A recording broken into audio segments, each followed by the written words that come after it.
Anju kitchen 06 ಚಾನಲ್ಗೆ ಸ್ವಾಗತ.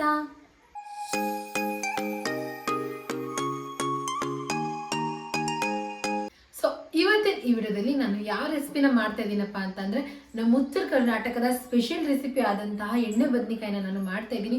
So ಅದನ್ನ ಹೇಗೆ ಮಾಡ್ತೀನಿ ಅಂತ ತೋರಿಸ್ಕೊಡ್ತೀನಿ. ಇವಾಗ ಎಳ್ಳ ಮಾಸೆ ಕೂಡ ಬರ್ತಾ ಇದೆ, ಹಾಗೂ ಸಂಕ್ರಾಂತಿ ಹಬ್ಬ ಕೂಡ ಬರ್ತಾ ಇದೆ. ನೀವು ಈ ಹಬ್ಬಕ್ಕೆ ಎಣ್ಣೆ ಬದನೆಕಾಯಿನ ಮಾಡ್ಕೊಡ್ತೀನಿ, ತುಂಬಾ ರುಚಿಯಾಗಿರುತ್ತೆ ಹಾಗೂ ತುಂಬಾ ಸ್ಪೆಷಲ್ ಆಗಿ ಕೂಡ ಅನ್ಸುತ್ತೆ. ಸೊ ಅದಕ್ಕೂ ಮುಂಚೆ ನೀವು ಯಾರು ನನ್ನ ಚಾನಲ್ಗೆ ಸಬ್ಸ್ಕ್ರೈಬ್ ಆಗಿಲ್ಲ ಅವ್ರು ಪ್ಲೀಸ್ ಹೋಗ್ಬಿಟ್ಟು ಸಬ್ಸ್ಕ್ರೈಬ್ ಆಗಿ, ಹಾಗೂ ನನ್ನ ಇನ್ನೊಂದು ಚಾನಲ್ ರಂಜ್_155 ಚಾನಲ್ಗೆ ಹೇಗೆ ಸಪೋರ್ಟ್ ಮಾಡ್ತೀರೋ ಪ್ಲೀಸ್ ಅದೇ ರೀತಿ ನನ್ನ ಈ ಚಾನಲ್ಗೂ ಕೂಡ ಸಪೋರ್ಟ್ ಮಾಡಿ. ಸೊ ಬನ್ನಿ ಇವಾಗ ನಾವು ತಡ ಮಾಡದೆ ಈ ವಿಡಿಯೋನ ಸ್ಟಾರ್ಟ್ ಮಾಡೋಣ. ಸೊ ನೋಡಿ, ಎಣ್ಣೆ ಬದನೆಕಾಯಿ ಮಾಡೋದಕ್ಕೆ ನಂಗೆ ಏನೇನು ಐಟಮ್ಸ್ ಬೇಕಾಗುತ್ತಪ್ಪ ಅಂತಂದರೆ ನೋಡಿ, ನಾನು ಫಸ್ಟ್ ಮೇನ್ ಐಟಮ್ ಏನಂತಂದರೆ ನಾನು ಅರ್ಧ kg ಅಷ್ಟು ಬದನೆಕಾಯಿನ ತೊಗೊಂಡಿದ್ದೀನಿ. ನೋಡಿ, ವಾಶ್ ಮಾಡ್ಕೊಂಡು ಕೂಡ ನಾನು ಇದನ್ನು ಇಟ್ಕೊಂಡಿದ್ದೀನಿ. 1 ಬೌಲಷ್ಟು ನಾನು ಕಡಲೆ ಬೀಜ ಅಂದರೆ ಶೇಂಗಾನ ತೊಗೊಂಡಿದ್ದೀನಿ. ಅರ್ಧ ಬೌಲಷ್ಟು ನಾನು ಕೊಬ್ಬರಿನ ತುರಿದು ಇಟ್ಕೊಂಡಿದ್ದೀನಿ ನೋಡಿ. ಮತ್ತು ಅರ್ಧ ಸ್ಪೂನಷ್ಟು ಅರಿಶಿಣ ಪುಡಿ, 1 ಟೇಬಲ್ ಸ್ಪೂನಷ್ಟು ಬೆಲ್ಲ, 1.5 ಟೇಬಲ್ ಸ್ಪೂನಷ್ಟು ಖಾರದ ಪುಡಿ, 1 ಟೇಬಲ್ ಸ್ಪೂನಷ್ಟು ಗರಂ ಮಸಾಲ, 1 ಗಡ್ಡೆಯಷ್ಟು ಬೆಳ್ಳುಳ್ಳಿನ ನಾನು ಸಿಪ್ಪೆ ತೆಗೆದಿಟ್ಕೊಂಡಿದ್ದೀನಿ, ಅರ್ಧ ಸ್ಪೂನಷ್ಟು ಸಾಸಿವೆ, ಅರ್ಧ ಸ್ಪೂನಷ್ಟು ಜೀರಿಗೆ, ಮತ್ತೆ 2 ಟೊಮೆಟೊ, 1 ಇಡಿಯಷ್ಟು ಕೊತ್ತಂಬರಿ ಸೊಪ್ಪನ್ನು ನಾನು ತಗೊಂಡಿದ್ದೀನಿ.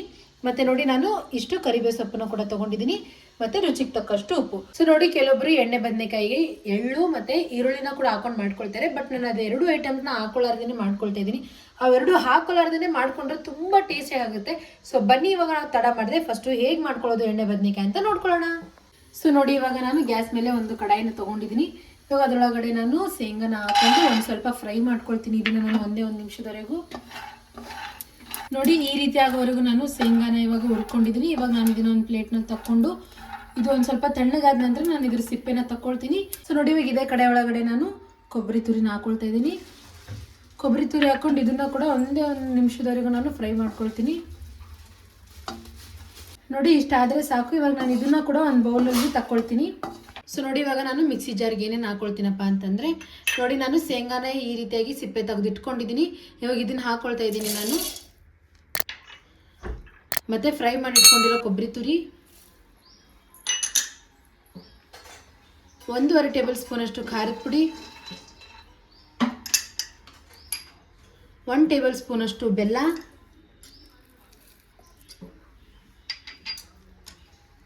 ಅರ್ಧ ಸ್ಪೂನಷ್ಟು ಅರಿಶಿಣ ಪುಡಿ, 1 ಟೇಬಲ್ ಸ್ಪೂನಷ್ಟು ಗರಂ ಮಸಾಲ, 1 ಗಡ್ಡೆಯಷ್ಟು ಬೆಳ್ಳುಳ್ಳಿ, ನೋಡಿ 1 ಸ್ಪೂನಷ್ಟು ನಾನು ಕಲ್ಲುಪ್ಪನ್ನ ಹಾಕೊಳ್ತಾ ಇದ್ದೀನಿ.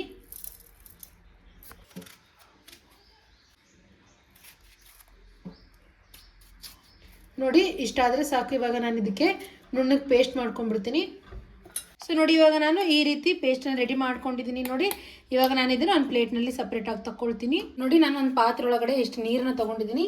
ಇವಾಗ ಇದರೊಳಗಡೆ ನಾನು 1 ಸ್ಪೂನಷ್ಟು ಸಣ್ಣ ಉಪ್ಪನ್ನ ಹಾಕೊಳ್ತಾ ಇದ್ದೀನಿ. ನೋಡಿ, ನಾನು ಇದರೊಳಗಡೆ ಉಪ್ಪು ಏನಕ್ಕೆ ಹಾಕೊಂಡಿದ್ದೀನಪ್ಪ ಅಂತಂದರೆ ಇವಾಗ ಕಟ್ ಮಾಡಿಕೊಂಡು ನಾನು ಬದನೆಕಾಯಿ ಇದರೊಳಗಡೆನೆ ಹಾಕೊಳ್ತೀನಿ. ಹಾಕೊಳ್ಳೋದ್ರಿಂದ ಬದನೆಕಾಯಿ ಕಪ್ಪಾಗಲ್ಲ, ಅದ್ರಗೋಸ್ಕರ ನಾನು ಉಪ್ಪನ್ನು ಹಾಕೊಂಡಿದ್ದೀನಿ. ಸೊ ಇವಾಗ ನಾನು ಬದನೆಕಾಯಿನ ಕಟ್ ಮಾಡ್ಕೊಳ್ತೀನಿ. ಸೊ ನೋಡಿ, ಇವಾಗ ನಾನು ಬದನೆಕಾಯಿನ ಕಟ್ ಮಾಡ್ಕೊಳ್ತಾ ಇದ್ದೀನಿ. ಸೊ ನೋಡಿ, ನಾನು ಈ ಸೈಡಿಂದ ಬದನೆಕಾಯಿನ ಕಟ್ ಮಾಡ್ಕೊಳ್ತಾ ಇದ್ದೀನಿ. ಈ ರೀತಿ ನಾನು 2 ಸೈಡ್ ಕಟ್ ಮಾಡ್ಕೊಳ್ತೀನಿ. ನೋಡಿ, ಸೊ ನೋಡಿ ಇಲ್ಲಿ ನೋಡಿ, ನಾನು ಎಲ್ಲ ಬದನೆಕಾಯಿನ ಕಟ್ ಮಾಡ್ಕೊಂಡಿದ್ದೀನಿ. ಇವಾಗ ಇದರೊಳಗಡೆ ನಾನು ಪೇಸ್ಟನ್ನ ತುಂಬ್ತೀನಿ. ನೋಡಿ, ಇದನ್ನು ನಾನು ಜಸ್ಟ್ ನೀರಿಂದ ತಗೊಂಡಿದ್ದೀನಿ. ಇವಾಗ ಇದರೊಳಗಡೆ ನೋಡಿ ನಾನು ಫುಲ್ ಪೇಸ್ಟನ್ನು ಚೆನ್ನಾಗಿ ತುಂಬ್ಕೊಳ್ತೀನಿ. ನೀವು ಕೈನಿಂದ ಕೂಡ ಇದನ್ನು ತುಂಬ್ಕೋಬೋದು, ಬಟ್ ನಾನು ಸ್ಪೂನಿಂದ ತುಂಬ್ಕೊಳ್ತಾ ಇದ್ದೀನಿ. ನೋಡಿ, ಇವಾಗ ನಾನು ಒಂದು ಬದನೆಕಾಯಿನ ತುಂಬ್ಕೊಂಡಿದ್ದೀನಿ. ಇವಾಗ ಇದೇ ರೀತಿ ಉಳುಕಿದೆಲ್ಲ ಬದನೆಕಾಯಿನ ನಾನು ತುಂಬ್ಕೊಳ್ತೀನಿ. ಸೊ ನೋಡಿ, ಇವಾಗ ಇದೇ ರೀತಿ ನಾನು ಉಳುಕಿದೆಲ್ಲ ಬದನೆಕಾಯಿನ ಕೂಡ ತುಂಬ್ಕೊಳ್ತೀನಿ. ನೋಡಿ, ಇವಾಗ ನಾನು ಎಲ್ಲ ಬದನೆಕಾಯಿಗೆ ಈ ರೀತಿಯಾಗಿ ನೀಟಾಗಿ ಒಳಗಡೆ ತುಂಬ್ಕೊಂಡಿದ್ದೀನಿ. ನೋಡಿ, ಇಷ್ಟು ಪೇಸ್ಟ್ ನಮಗೆ ಎಕ್ಸ್ಟ್ರಾ ಉಳಿದಿದೆ. ಸೊ ನೋಡೋಣ ಪೇಸ್ಟ್ನ ನಾನು ಏನು ಮಾಡ್ತೀನಿ ಅಂತ. ನೀವು ವಿಡಿಯೋನ ಸ್ಕಿಪ್ ಮಾಡಿದೆ ನೋಡಿ ಗೊತ್ತಾಗುತ್ತೆ. ಸೊ ಬನ್ನಿ ಇವಾಗ ನಾವು ಒಗ್ಗರಣೆ ಹಾಕೊಳ್ಳೋಣ. ಸೊ ನೋಡಿ, ಇವಾಗ ನಾನು ಗ್ಯಾಸ್ ಮೇಲೆ ಒಂದು ಕಡಾಯಿನ ಇಟ್ಕೊಂಡಿದ್ದೀನಿ. ಇವಾಗ ಇದ್ರೊಳಗಡೆ ನಾನು ಈ ಸ್ಪೂನಿಂದ 4 ಸ್ಪೂನಷ್ಟು ಎಣ್ಣೆನ ಹಾಕೊಳ್ತೀನಿ. ಎಣ್ಣೆ ಬದನೆಕಾಯಿ ಅಲ್ವಾ, ಅದ್ರಗೋಸ್ಕರ ಎಣ್ಣೆ ಒಂಚೂರು ಜಾಸ್ತಿನೇ ಇರಬೇಕು. ಸೊ ನೋಡಿ, ಇವಾಗ ಎಣ್ಣೆ ಕಾದಿದೆ. ಇವಾಗ ಇದರೊಳಗಡೆ ನಾನು ಅರ್ಧ ಸ್ಪೂನಷ್ಟು ಸಾಸಿವೆ ಮತ್ತು ಅರ್ಧ ಸ್ಪೂನಷ್ಟು ಜೀರಿಗೆನ ಹಾಕೊಳ್ತೀನಿ. ಸೊ ಇವಾಗಲೇ ನಾನು ಇದರೊಳಗಡೆ ಕರಿಬೇವು ಸೊಪ್ಪನ್ನು ಕೂಡ ಹಾಕೊಳ್ತೀನಿ.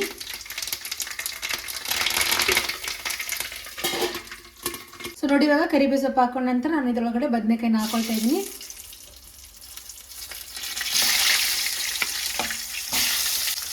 ನೋಡಿ ನಾನು ಎಲ್ಲ ಬದನೆಕಾಯಿನ ಹಾಕೊಂಡಿದ್ದೀನಿ. ಇವಾಗ ನಾನು ಸ್ಲೋ ಆಗಿ ಇದನ್ನ ತಿರುಗಿ ಹಾಕೊಳ್ತೀನಿ. ಸೊ ನೋಡಿ ಈ ರೀತಿ ನಾನು ಇದನ್ನು ಮಿಕ್ಸ್ ಮಾಡ್ಕೊಂಡಿದ್ದೀನಿ. ಇವಾಗ ಇದಕ್ಕೆ ನಾನು ಒಂದೇ ಒಂದು ನಿಮಿಷ ಲಿಡ್ನಿಂದ ಕ್ಲೋಸ್ ಮಾಡಿಕೊಂಡು ಕುದಿಯೋಕೆ ಇಡ್ತೀನಿ. ಇದಾದ್ಮೇಲೆ ನೆಕ್ಸ್ಟ್ ಪ್ರೊಸೀಜರ್ ಏನು ಅಂತ ತೋರಿಸ್ಕೊಡ್ತೀನಿ. ಸೊ ನೋಡಿ ಒಂದು ನಿಮಿಷ ಆದಮೇಲೆ ನಾನು ಲಿಡ್ನ ಓಪನ್ ಮಾಡ್ಕೊಳ್ತಾ ಇದ್ದೀನಿ. ವಾವ್, ನೋಡಿ ಎಷ್ಟು ಕಲರ್ಫುಲ್ ಆಗಿ ಎಷ್ಟು ಚೆನ್ನಾಗಿ ಕಾಣಿಸ್ತಾ ಇದೆ. ನೋಡಿ ಎಷ್ಟು ನೋಡಿದ್ರೆ ಇವಾಗಲೇ ತಿನ್ನಬೇಕು ಅಂತ ಅನಿಸ್ತಾ ಇದೆ. ಬಟ್ ಇದಕ್ಕೆ ಇನ್ನೊಂದು ಸ್ವಲ್ಪ ನಾವು ಚೆನ್ನಾಗಿ ಕುದಿಸ್ಕೊಳ್ಬೇಕು. ಸೊ ನೋಡಿ ಇವಾಗ ಇದ್ರೊಳಗೆ ನಾನು ಏನು ಮಾಡ್ಕೊಳ್ತೀನಪ್ಪ ಅಂತಂದರೆ, ಈ ಗ್ಲಾಸಿಂದ ನಾನು ಒಂದು ಅರ್ಧ ಗ್ಲಾಸಷ್ಟು ನೀರನ್ನ ಹಾಕ್ಕೊಳ್ತೀನಿ. ಅರ್ಧ ಗ್ಲಾಸಷ್ಟು ನೀರು ಹಾಕೊಂಡ ನಂತರ ಇದಕ್ಕೆ ನಾನು ಸ್ಲೋ ಆಗಿ ತಿರುಗಿಸ್ಕೊಳ್ತಾ ಇದ್ದೀನಿ. ನೋಡಿ ಈ ರೀತಿ ಸ್ಲೋ ಆಗಿ ಇದನ್ನು ತಿರುಗಿಸ್ಕೋಬೇಕು. ಸೊ ನೋಡಿ ಇವಾಗ ನಾನು ಆವಾಗಲೇ ಪೇಸ್ಟನ್ನು ಉಳಿಸ್ಕೊಂಡಿದ್ವಲ್ಲ, ಆ ಉಳಿದಿರೋ ಪೇಸ್ಟ್ನಲ್ಲಿ ನಾನು ನೋಡಿ ಒಂದು ಸ್ವಲ್ಪ ನೀರನ್ನ ಹಾಕ್ಕೊಳ್ತೀನಿ. ಇವಾಗ ಇದರೊಳಗಡೆ ಮಿಕ್ಸ್ ಮಾಡ್ಕೊಳ್ತೀನಿ ನಾನು. ನೋಡಿ ಎಷ್ಟು ಚೆನ್ನಾಗಿ ಕುದೀತಾ ಇದೆ. ಸೊ ಇವಾಗ ನಾನು ಇದರೊಳಗಡೆ ನೀರಲ್ಲಿ ಒಂದು ಸ್ವಲ್ಪ ಮಿಕ್ಸ್ ಮಾಡಿ ಇಟ್ಕೊಂಡಿರೋ ಪೇಸ್ಟ್ನ ಹಾಕ್ಕೊಳ್ತೀನಿ. ಸೊ ನೋಡಿ ಪೇಸ್ಟ್ ಹಾಕೊಂಡ ನಂತರ ನಾನು ಇದನ್ನು ಸ್ಲೋ ಆಗಿ ಮಿಕ್ಸ್ ಮಾಡ್ಕೊಳ್ತಾ ಇದ್ದೀನಿ.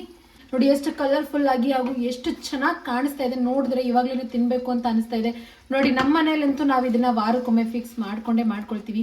ಏನಕ್ಕಪ್ಪ ಅಂತಂದರೆ ನಮ್ಮ ಮನೇಲಿ ನಾವು ದಿನಾಲೂ ಜೋಳದ ರೊಟ್ಟಿ ಮಾಡ್ತೀವಿ. ಅದ್ರ ಜೊತೆಗಂತೂ ಎಣ್ಣೆ ಬದನೆಕಾಯಿ ಒಳ್ಳೆ ಕಾಂಬಿನೇಷನು. ಕೇವಲ ಜೋಳದ ರೊಟ್ಟಿ ಜೊತೆ ಮಾತ್ರ ಅಲ್ಲ, ವೈಟ್ ರೈಸ್ ಜೊತೆ ಆಗಲಿ ಅಥವಾ ಚಪಾತಿ, ಪರೋಟ, ಸಜ್ಜಿ ರೊಟ್ಟಿ ಜೊತೆ ಆಗಲಿ ಎಲ್ಲದ್ರ ಜೊತೆ ಕೂಡ ಎಣ್ಣೆ ಬದನೆಕಾಯಿ ತುಂಬ ಒಳ್ಳೆ ಕಾಂಬಿನೇಷನ್. ನೀವೊಮ್ಮೆ ಇದನ್ನ ತಪ್ಪದೆ ಟ್ರೈ ಮಾಡಿ. ನೋಡಿ ಇವಾಗ ಅದ್ರೊಳಗೆ ಬೇರೆ ಎಳ್ಳಮಾವಾಸೆ ಮತ್ತೆ ಸಂಕ್ರಾಂತಿ ಕೂಡ ಬರ್ತಾ ಇದೆ. ನಿಮ್ಮ ಮನೇಲಿ ಈ ರೆಸಿಪಿ ಟ್ರೈ ಮಾಡಿ ಹಬ್ಬಕ್ಕೆ. ನಮ್ಮ ಉತ್ತರ ಕರ್ನಾಟಕದಲ್ಲಂತೂ ನಾವು ಪ್ರತಿ ಹಬ್ಬಕ್ಕೂ ಇದನ್ನ ಮಾಡೇ ಮಾಡ್ತೀವಿ. ನಿಮಗೂ ಕೂಡ ತುಂಬಾ ಚೆನ್ನಾಗಿ ಅನ್ಸುತ್ತೆ. ನೀವೊಮ್ಮೆ ಈ ರೆಸಿಪಿನ ಮಾಡ್ಕೊಂತೀನಿ.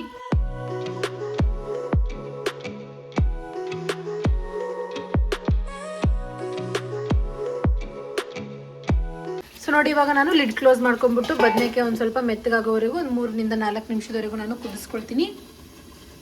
A few moments later. So ನೋಡಿ ಇವಾಗ ನಾನು 5 ನಿಮಿಷ ಕುದಿಸ್ಕೊಂಡ ನಂತರ ಲಿಡ್ನ ಓಪನ್ ಮಾಡ್ಕೊಳ್ತಾ ಇದ್ದೀನಿ. ವಾವ್, ನೋಡಿ ಎಷ್ಟು ಚೆನ್ನಾಗಿ ಕುದೀತಾ ಇದೆ.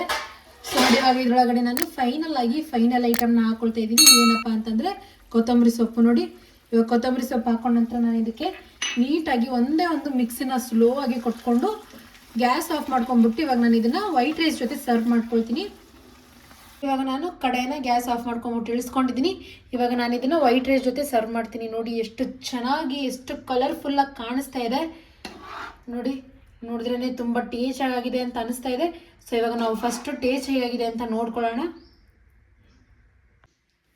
ಸೊ ಫೈನಲಿ ನಮ್ಮ ಉತ್ತರ ಕರ್ನಾಟಕದ ಸ್ಪೆಷಲ್ ರೆಸಿಪಿ ಆದಂತಹ ಎಣ್ಣೆ ಬದನೆಕಾಯಿ ರೆಡಿ ಆಯಿತು. ನೋಡಿದ್ರಲ್ಲ, ನಾವು 10 ನಿಮಿಷದಲ್ಲಿ ಟೇಸ್ಟಿ ಆದಂತಹ ಎಣ್ಣೆ ಬದನೆಕಾಯಿನ ಮಾಡ್ಕೋಬಹುದು. ಸೊ ಬನ್ನಿ ಇವಾಗ ನಾವು ಫಸ್ಟ್ ಜಾಸ್ತಿ ಮಾತಾಡ್ಲಾರ್ದೆ ಫಸ್ಟ್ ಟೇಸ್ಟ್ ಹೇಗಿದೆ ಅಂತ ನೋಡ್ಕೊಳ್ಳೋಣ. ನೋಡಿ ಬದನೆಕಾಯಿ ಕೂಡ ತುಂಬ ಚೆನ್ನಾಗಿ ಕುದ್ದಿದೆ. ಇವಾಗ ನಾನು ಇದನ್ನು ಚೆನ್ನಾಗಿ ಮಿಕ್ಸ್ ಮಾಡಿಕೊಂಡು ಟೇಸ್ಟ್ ಮಾಡ್ತೀನಿ.